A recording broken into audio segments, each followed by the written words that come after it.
السلام عليكم ورحمة الله وبركاته. ازيكم عاملين ايه؟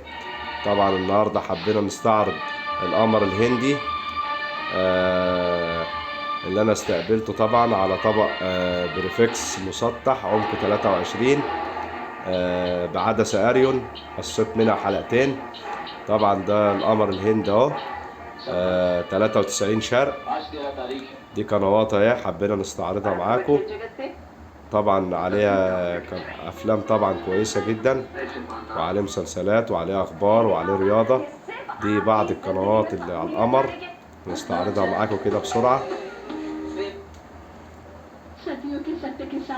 الحمد لله يعني استقبلناه، والاشاره زي ما انتم شايفين 38 وبتوصل معايا ل 57. دي اعلى اشاره استقبلتها على القمر الهندي. طبعا قمر ممتاز جدا انك تشاهد عليه الافلام الهندي، والقنوات صورتها كويسه. دي القنوات اللي بنستعرضها معاكم، افلام ومسلسلات.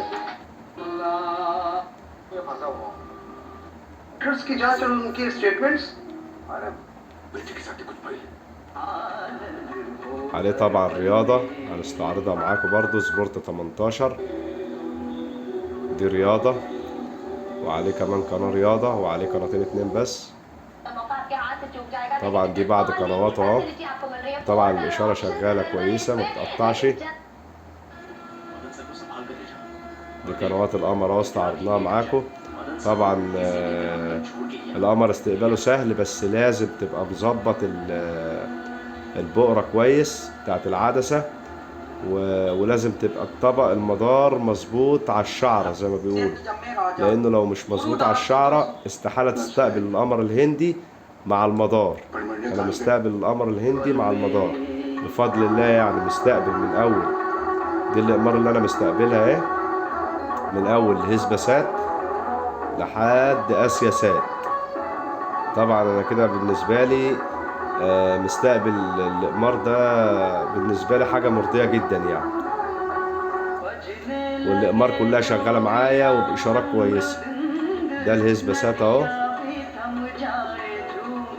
شغال معايا اهو، لو جبنا إشارته هيشتغل معايا.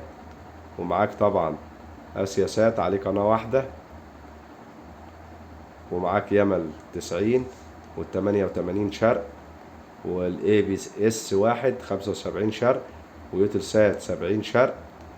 عليه قناة ماتش وكاتريك سبورت، والانتل سات 68، والايران 62، ودهوك ويمل 54، والامارات 52، واذربيجان 46، والتركي 42، والهيلا سات 39، ويوتل سات 36، ويوتل سات 33، وعرب سات 30، وبدر 26، وأسطرة 23 ونص، ويوتل سات 21، وأسطرة القمر الألماني 19،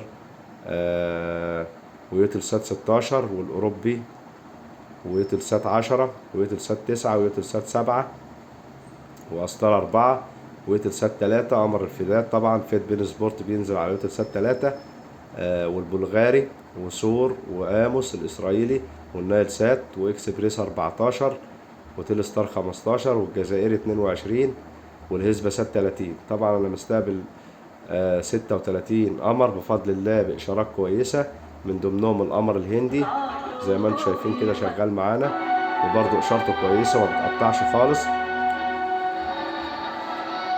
لو حابين تسألوا عن أي حاجة بخصوص القمر الهندي أنا تحت أمركم في أي سؤال. لو حابين تستفسروا عن أي حاجة يا رب يكون الفيديو عجبكم، واستنوني في فيديوهات قادمة إن شاء الله على خير. أشوفكم على خير، والسلام عليكم ورحمة الله وبركاته.